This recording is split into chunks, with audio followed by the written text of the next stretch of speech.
Hey there, so thought I'd do something a bit different today.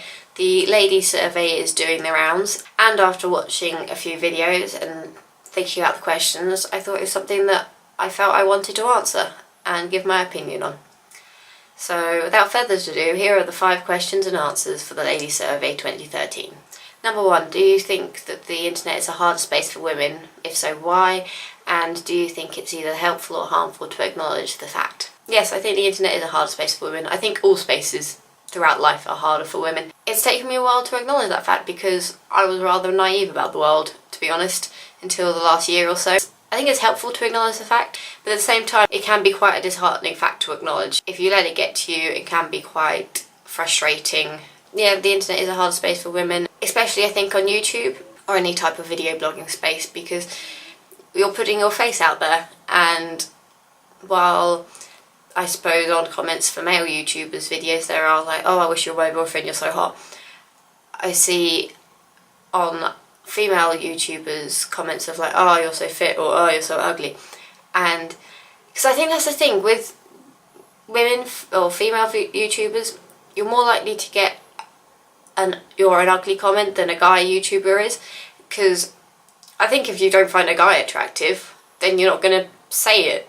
Whereas with the female YouTubers, I think it's more likely that someone's actually going to type out and post, oh, you're ugly, or oh, I don't find you attractive. Which is weird, but there's society for you. In a blog sense, like with no sort of photos or videos, I think there can offer us some place of anonymity if you're doing a specific blog to fashion or movies or music or books or sport. Then there's that kind of small space that you don't have to reveal whether or not you're male or female, so therefore you may not get judged on being either. But then why should you hide yourself and who you are just to keep other people happy and for the fear of getting a negative comment? In short, yes, I think the internet is a hard space for women. Question number 2, what is the most helpful book/article you've read or film that you've seen in the last year to do with womanhood? I had to think about this, and the thing I went for was actually a music video by the Double Clicks called Nothing to Prove, which I will give a link down below. It's about fake geek girls and the pressures that women have when liking geeky things, whether it's comic books or some cult TV shows or certain films, that girls seem to have to prove their appreciation and their knowledge of a subject, whereas guys get a free pass. Which is ridiculous in a way, because in the case of comic books, there's over 50 years, 60 years of comic book history, and there's no way anyone can know every single plot line and story arc of every single character ever. But then girls are expected to know that, because if they don't know something, then they're a fake geek girl, and that frustrates me endlessly. As someone that is a bit of a geek myself, and I like geeky things, I think that's one of the main things I think in the last year, just general stuff to do with geek culture and women is something I've been really finding interesting. Do you think a focus on online support networks for women, whether formal ones like Wonderly or informal ones, are beneficial or hurtful to the cause? It's a good thing. Like, you can meet like-minded people, you can talk about similar interests, and just generally have that thing, so if something bad happens, someone else in the community may have already gone through that. Also, communities like Wonderly I think are great for discovering new YouTubers. It's beneficial for those included because the rest of society can be quite excluding for women. Question number 4, what have you done past year to support female creators? Is things any better today than then? And what are you going to do in the next year to continue supporting female creators? I haven't really been actively doing anything, but I do watch a lot of female creators on YouTube, and a lot of blogs I read are written by women. It's not really intentional, I have to say, so I think I will continue to watch and read things by women.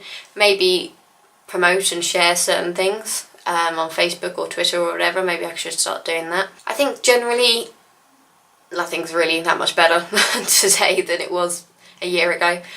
It's going to take a long time for a lot of things to change for women in life, both on the internet and in real life. I don't think much has changed both in the internet and real life and just the media as a whole.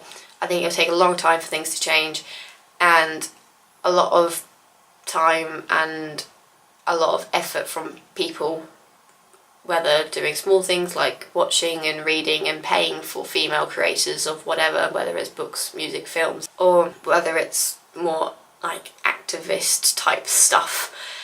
I do think it'll take a long time to get better. But I feel as if it would do. I have hope in the human race.